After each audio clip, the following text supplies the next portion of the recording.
किस तरह से ये ऑपरेशन चला, क्या कहना चाहते आप? देखिए, मैं समझता हूं कि कल का प्रधानमंत्री जी ने जब अपने उद्गार व्यक्त किए, पूरा देश बेसब्री से इंतजार कर रहा था। कमोबेश जो धारा हमारी फोर्सेस की प्रेस ब्रीफिंग में आई थी सामने निकल करके, उसी धारा की पुष्टि हुई। अच्छा लगा, देश के प्रधानमंत्री बोल रहे हैं। पक्ष विपक्ष आज के डेट में देश में मायने नहीं रख रहा है। और मैं समझता हूं कि आतंक की प्रयोगशाला चलाने वालों को जो संदेश देना था, उसमें हमारी सेना ने शौर्य, कमिटमेंट और प्रिसीजन का परिचय दिया। कोई सिविलियन टारगेट नहीं, कोई मिलिट्री स्टैब्लिश, और मैं समझता हूं उसकी तस्दीक प्रधानमंत्री जी के बयान से भी होती है। लेकिन मेरी चिंता थोड़ी कुछ इस बात की है, विगत में 3 दिनों से देख रहा हूं, एक अंग्रेजी में शब्द है गैरुलस, जिसको बहुत बोलने की बीमारी हो। तो वो एक प्रेसिडेंट साहब हैं अमेरिका के, हमारे अधिकारी घोषणा से पहले सीज फायर अनाउंस करते हैं, अगले दिन वो कश्मीर को लेकर के तथ्य विहीन, आधार विहीन बयान देते हैं, और कल हमारे माननीय प्रधानमंत्री जी के 8 बजे वाले भाषण से चंद मिनट पूर्व वो कहते हैं कि हमने तिजारत की धौंस दिखा दी। ये भारत जैसे राष्ट्र की प्रतिष्ठा, ये पक्ष विपक्ष का मामला नहीं है। मैं मीडिया में देख रहा हूं कि सूत्र कह रहे हैं कि भारत इसको सही नहीं मानता। ये सूत्र कौन है? हमें हमारे टॉप लेवल से इसका प्रतिकार करना चाहिए।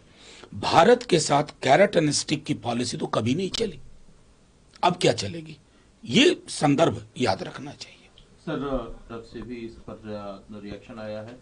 जयराम रमेश साहब का कहना है कि ऑल पार्टी मीटिंग सरकार बुलाए, प्रधानमंत्री जी उसमें रहें और तमाम ये जो चीजें हैं उसको स्पष्टता से वो नहीं, ये देखिए जरूरी है, कल को चुनाव होगा, कोई और पार्टी आएगी सरकार में, लेकिन देश तो यही है ना, देश निरंतरता में होता है।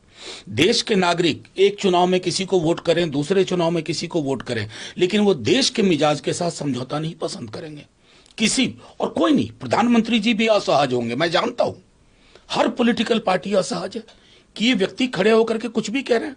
भारत और पाकिस्तान के बीच में आपने एक हाइफन तक का इस्तेमाल नहीं किया। एक सांस में भारत पाकिस्तान बोल रहे हैं, India and Pakistan. That is not done, that is unacceptable. और ये हमारी non acceptance should be conveyed in an unambiguous manner, clear cut manner. Sir, एक जो स्पीच में थी, उन्होंने कहा कि न्यूक्लियर वेपन वाली ब्लैकमेलिंग अब नहीं चलेगी। क्या ये संदेश पाकिस्तान के अलावा उन देशों के लिए भी है जो इस लड़ाई में पाकिस्तान के साथ खड़े दिख रहे हैं? मुझे देखिए, ये तो बोलना ही था, और अच्छा है माननीय प्रधानमंत्री जी ने बोला। फर्क एक है, दुनिया इस फर्क को जानती है, पता नहीं उनकी क्या मजबूरी है, चुप रहते हैं।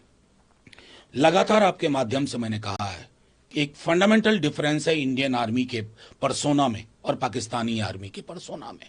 पाकिस्तान की आर्मी या तो स्वयं सरकार में रहती है अयूब खान के टाइम से, या अपने मर्जी की सरकार बनाती है। इंडिया की आर्मी पॉलिटिकली अनएफिलिएटेड है, प्रोफेशनल, न्यूट्रल, कमिटेड। इसलिए एक रोग स्टेट की आर्मी और एक रिस्पॉन्सिबल स्टेट की आर्मी के फर्क के संदर्भ में भी इसको देखा ना जाना चाहिए। एक चीज मैं आखिरी टिप्पणी संदर्भ में करूं, माननीय प्रधानमंत्री जी को उच्च स्तर पर पक्ष विपक्ष के सब लोगों को लेकर के यह तय करना होगा कि दुनिया में हमारी डिप्लोमेटिक और पॉलिटिकल इनिशिएटिव्स में ऐसी चीजें की जाए कि जो हमारे दोस्त हैं वो पर्दे के पीछे से दोस्ती ना बताएं, सामने आके इजहार करें। आज दुनिया में उस पोजीशन की जरूरत है। सर, स्पेशल सेशन की भी मांग है, हालांकि शरद पवार जी अपने हिसाब, अपने इस दायरे में, इसमें सब दलों की अपनी स्वतंत्रता होनी चाहिए। और उन्होंने कहा कि सेंसिटिव मामला है, तो सेंसिटिव तो 1962 का वॉर था, ये तो फुल स्केल वॉर भी नहीं था। We just hit their laboratories of terrorism. तो 62 में युद्ध काल में अगर सत्र बुला करके, देखिए जब एक विशेष सत्र आता है ना, तो देश की आवाम बोलती है उसके माध्यम से, व्यक्ति नहीं बोलता। मैं क्या अलग बोलूंगा?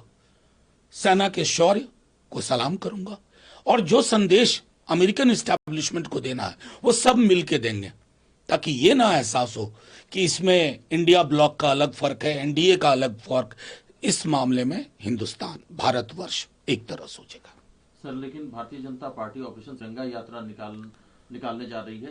कांग्रेस पार्टी भी एक यात्रा 1971 की लड़ाई को लेकर के निकालने जा रही है। मैं चाहता हूं कि इस पर कम से कम हम सब एक जैसा सोचें। और अभी सबसे बड़ी तिरंगा यात्रा तो वॉशिंगटन डीसी में निकालनी चाहिए। इनके तो ओवरसीज फ्रेंड्स बहुत हैं, वहां निकालें।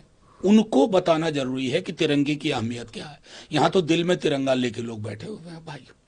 इम्तियाज जिनका छपरा के इम्तियाज, वो यहाँ दिल में तिरंगा है। इस देश के कण कण में तिरंगा है। यात्रा तो वॉशिंगटन डीसी में निकाल के उस व्यक्ति विशेष को बताने की आवश्यकता है। सर, एक पंजाब से खबर आ, वहां पर जहरीली शराब पीने से अमृतसर में 14 से ज्यादा लोगों की मौत की खबर आ रही है, क्या कहना है? देखिए, मैं बिहार में भी ये घटनाक्रम देखता हूँ, पंजाब में, गुजरात में दिखता है। ये एक सिंडिकेट है और इस सिंडिकेट की बहुत पहुंच है। अक्सर क्या होता है ना कि हम कंजम्पशन करने वाले को अटैक करते हैं, सप्लाई साइड अनटच्ड रह जाती है। वो थ्राइव क्यों कर रहा है, ये चिंता का विषय होना चाहिए।